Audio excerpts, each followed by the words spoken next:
L'anxiété génétique. Que faire quand on en est atteint? Mais avant ça, est-ce que ça existe vraiment? On en parle et abonne-toi si tu veux une vidéo par jour pour guérir de l'angoisse. Mon avis, l'anxiété génétique n'existe pas. Pour moi, là, on est typiquement sur un genre de concept qui peut émerger seulement dans une société occidentale comme la France, où règne dans le cognitif commun un mindset fixe, notamment chez les générations des boomers et au-dessus. Mais j'allais plus loin que ça, évidemment, et je vais te partager mes raisons précises qui m'ont amené à tirer cette conclusion que l'anxiété génétique, ça n'existait pas. Et la première raison, c'est que je suis moi-même un cas qui représente une grosse épine dans le pied pour cette théorie. Parce qu'on a essayé, moi, de me dire que mon anxiété était génétique. Parce que c'est vrai qu'elle était extrêmement sévère. J'étais quotidiennement en DPDR, j'avais pas de crise d'angoisse, parce qu'en fait, j'étais constamment en état anxieux, et ça s'arrêtait pas. J'avais peut-être en cumulé 1 heure de repos par jour, et même la nuit, ça s'arrêtait pas parce que je faisais que me réveiller. Donc un cas clinique très grave. Mais figurez-vous que moi, j'ai un frère jumeau. Donc un vrai jumeau, donc on a les mêmes gènes, littéralement. Et lui, c'est la personne la moins anxieuse que je connaisse. Et donc, c'est cette contradiction un peu flagrante qui a commencé à me mettre la puce à l'oreille. Et donc, quand tu regardes les arguments de cette idée, bien que certains en parlent comme un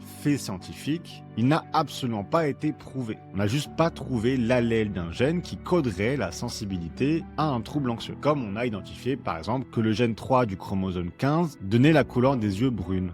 On n'a juste rien trouvé par rapport à l'anxiété. Et en fait, la raison pour laquelle on dit qu'une anxiété est génétique, c'est qu'on remarque que certains anxieux ont également des parents qui étaient anxieux. Et donc la conclusion la plus feignante à faire, c'est de dire que c'est héréditaire. C'est une histoire d'habitude. Des habitudes physiques, des habitudes cognitives et des habitudes, ça se transmet. Si tu as des parents qui ont développé une tendance au contrôle, à la certitude et à la réassurance, eh ben il y a de fortes chances qu'ils te transmettent ce terrain anxieux. Ça s'arrête là. Donc arrête de perdre ton temps, arrête de justifier un non-travail de guérison par des théories absolument pas fondées, et juste appuie-toi sur ce qu'on sait. Et si tu ne crois pas sur parole, très bien, arrête les 22 mécanismes CCR et reviens me parler de cette théorie d'anxiété génétique une fois que tu auras arrêté tes 22 mécanismes CCR. Mais je mets toute la légitimité de ma méthode sur ce que je vais t'affirmer. L'anxiété, c'est une histoire d'habitude, pas d'habitude de CCR, pas de trouble anxieux. Fin de l'histoire.